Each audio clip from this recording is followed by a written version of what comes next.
What's up, my people? I am your power brother, and I'm encouraging our people to wake up for change, encouraging our people to be radical thinkers for a changed mindset. Yeah, some more sad news, and the most saddest thing is it's a child, and we still have not woke up for change.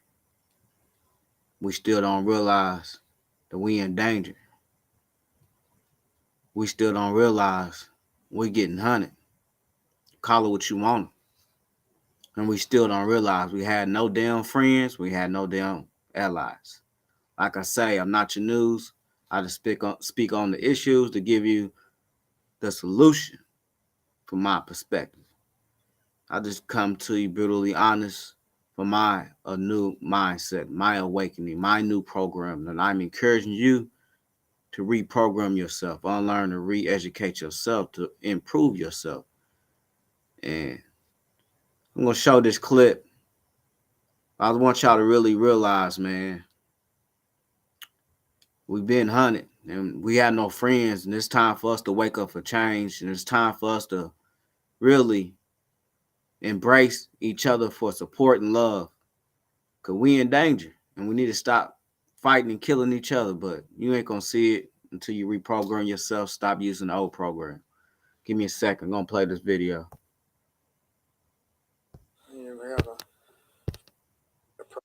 God damn. Give me a second.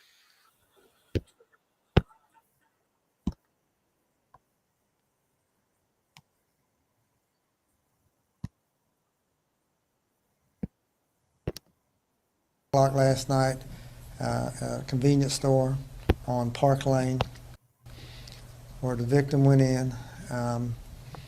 The owners of the convenience store suspected him of shoplifting. He did not shoplift anything. We have no evidence that he stole anything whatsoever. There was a verbal confrontation inside the convenience store. The victim went outside. He took off running.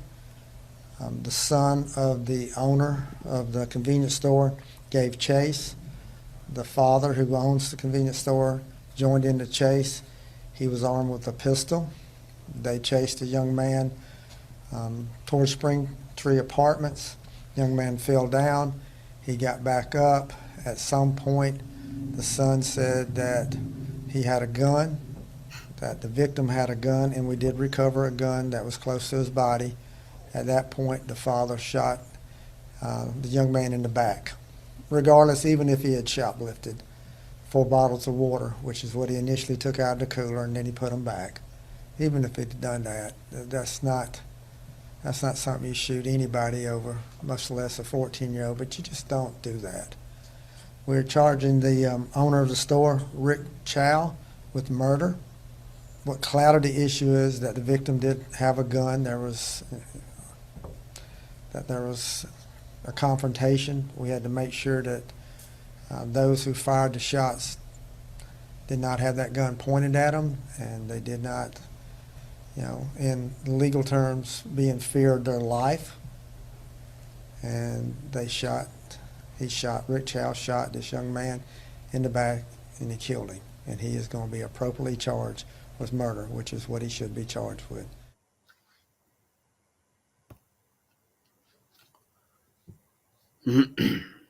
My heart goes out to this family. But I want y'all to wake up for change, because no laws that's preventing and stopping this to change for us as people. There's nothing stopping or preventing these actions and these bullets riddling our bodies and our youth and our children. They don't respect us because we don't respect each other. We're busy fighting each other because we're using the same in the old program. And we have not addressed it, our trauma minds. The reason why we self-hate, reason why we disrespect each other, the reason why we have so many issues in our community, it's not the guns, it's our mental. It's the trauma. And we have not addressed the trauma for what happened to us in our history because we don't know our history. I believe in Chicago and in Philly, our kids are not reading. This is a prime example why we need to read so we can reprogram ourselves and re-educate ourselves to know the violence and the dangers that being intentionally afflicted upon us as people. But as long as you don't know using the same in the old program of the trauma mind, you don't see it. And this was a 14-year-old, he's gone. What is stopping the next damn murder of our children or our people from any age? What's preventing this from stopping? What's preventing this from happening again? And we still fighting each other because we using the old program. You can say what you want to say about problems in the country. It's not the fucking guns. It's the people operating them. Stop blaming the damn machinery. It's the human error, mental crisis. And the government is part of the problem because they've been controlling the system since day one. But as long as you don't know that's controlling us, that's feeding us this toxic ass food, that's allowing these liquor stores to be built in our communities, besides anything positive being built in our community, you won't never fucking see it because you're using the same program. You're using the same old brainwashed condition that you've been given and pushed upon you and your people. What is it going to take? Aren't we tired of burying our people? Aren't we tired of wearing t-shirts and the so-called cutout cardboards of our people? It's time to change. And we must read books. We must know our damn history to understand what happened to us. We must be brutally honest. The reasons why we drink ourselves to sleep. We smoke ourselves to damn sleep. You can't tell me that's healthy. Every day and day in and day out, we busy fighting each other. And we got other people that don't respect us, killing us. This wasn't a white man. Looked like he was Asian. They don't respect us because we don't respect each other. How can we expect anybody to respect us? How can anybody have fear of the black people coming at your fucking front door? We're not protected. We're busy fighting each other. They wasn't scared of what we might do.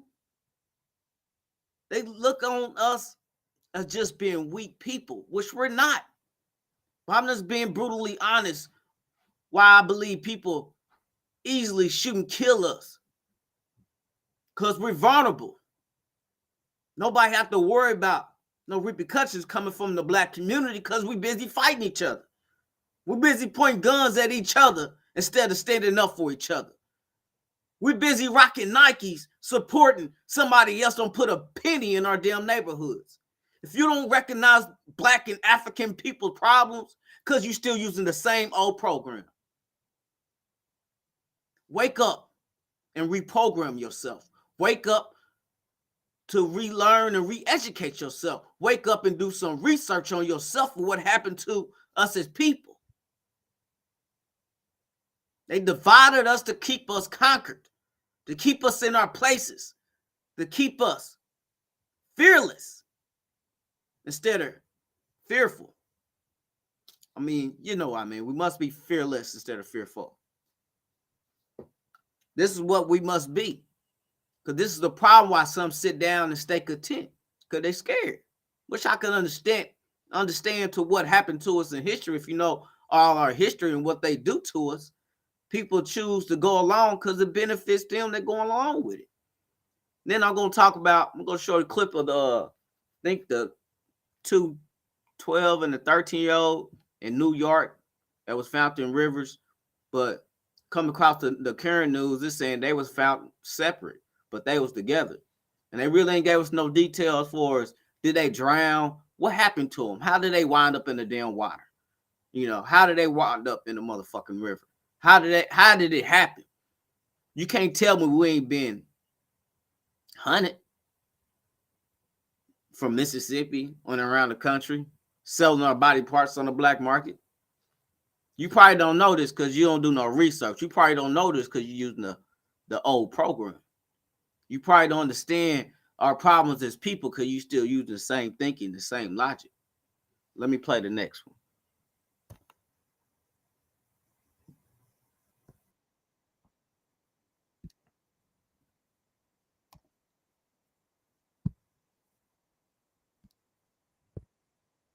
13-year-old Garrett Warren was discovered on Thursday, this unfolding a week after the pair were last seen together in Harlem. Fox 5's Richard Jacobus spoke with the brother and uncle of 11-year-old Alpha Barry as they grieved the loss of a boy they describe as a kind, caring... Where the bodies at? If they was together, why the bodies not together? Of an 11-year-old, Alpha Barry, was found earlier today in the Hudson River. His friend, 13-year-old Garrett Warren, was discovered on Thursday, this unfolding a week after the pair were last seen together in Harlem. Fox 5's Richard Jacobus spoke with the brother and uncle of 11-year-old Alpha Barry as they grieved the loss of a boy they describe as a kind, caring, and gifted boy. 11-year-old Alpha Barry left his home last Friday here in the Bronx. He gave his mom a goodbye kiss, like he did every day, and went off to school. That was the last time she would see her son. Just imagine a 11-year-old, you hug your son in the morning, Friday morning, going to school, and the next thing, you're wondering, calling every friend, calling every family member, oh, I didn't see my son, I mean, it's hard. This is video of Alpha sent by his family. Alpha's body was recovered this morning in the Hudson River, 8 days after he was reported missing, along with 13-year-old Garrett Warren. Warren's body was pulled from the East River on Thursday. His family was inconsolable when they found out their son was gone. Tonight at the community mosque, Alpha's brother and uncle coming together to pray for a little boy with big dreams. He had like a lot of different ambitions. One of those ambitions that he had was he wanted to become an engineer in the future.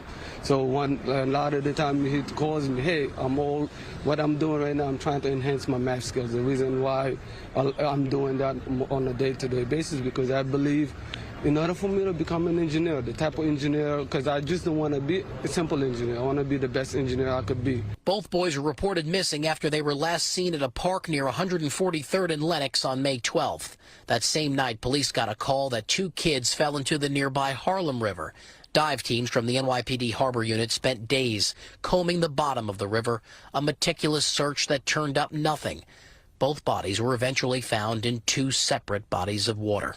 The family want closure. This is what we want. We want clarity and closure. This is what we are looking for. Alpha and Garrett went missing on Mother's Day weekend. Ibrahim says his little brother loved his mom. They had a special bond. But through faith and prayer, this family is staying as strong as they can, remembering a 6th grader who just loved life. Just seeing him one more time would be enough, but, you know, everything has its own destiny. The Barry family isn't exactly sure what happened the night that Alpha and Garrett went missing or why the 2 were even hanging out together. Meanwhile, police aren't saying whether or not they suspect foul play. But Alpha's family is planning a community prayer service here at their mosque on Monday to pray and hope they can find some answers. We're in the Claremont section of the Bronx. Richard Giacobas, Fox 5 News. Huh?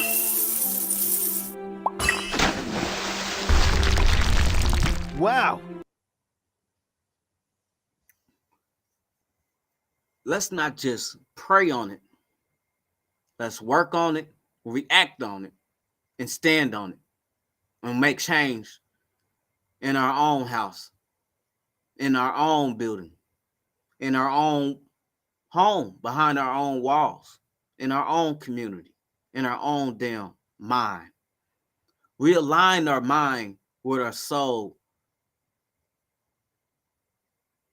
and be better people and reprogram yourself.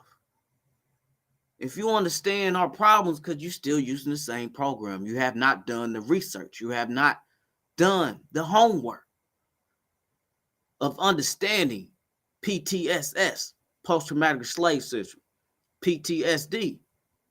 You got to understand something happened to us as people. As long as you don't understand what happened to us, you're not able to heal. If you do not heal, you do not grow. And this is what we must do in order to change as people. We must address the mental condition. We must address the trauma. We must address what happened to us so we can actually reprogram ourselves, transform ourselves, to uplift ourselves, to empower ourselves as people so we can be better individuals for our families, our community, and our families. We can't keep going through life like this, man. I don't know about y'all, but I'm tired of going to funerals and just ignoring the news and just ignoring funerals after funerals. It's not making a change. It's not making a difference in our lives or our community. Our people are still dying.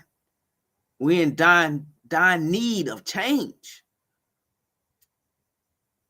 You got to understand only how you can change if you change your thinking. Change your mindset. New mindset, new environment, new life, new understanding, new perspective, new philosophy. We must change the thinking. You got to understand we must be better. If we really want better, we must work on it. New Year's resolution for is changing your hair, changing your car, changing your town, changing your residence, changing this and changing that. It don't stick. It don't last if you don't change this damn thinking. If you don't change this mental. If you don't change this program, nothing change. You'll go right back to the same damn shit. Come on, people. Change your thinking. Knowledge is power. It can change your thought process, and your thoughts can change your action, your behavior, and that'll trickle down into your actions. Once you acknowledge the trauma, you can rebuild yourself for healing yourself for change. Fact of the matter is, we are traumatized and trauma people, programmed and conditioned in this system. Be awakened for a changed mindset. Be awakened for a changed identity. Be awakened for a changed environment. Be awakened for a changed person. Change the program. Change your thinking. Change your tactics. Change your damn life. Thanks for listening. You'll see me again at 9 o'clock. Like I say, not your news. I'll just give you the issue, speak on the issues to give you the solution from my perspective. And my new mindset is encouraging and telling you, change the program. Change the program. Change the thinking. That's how we're going to have real power. Until a couple more hours, let's do what? Protect each other, unite with each other. Stay power.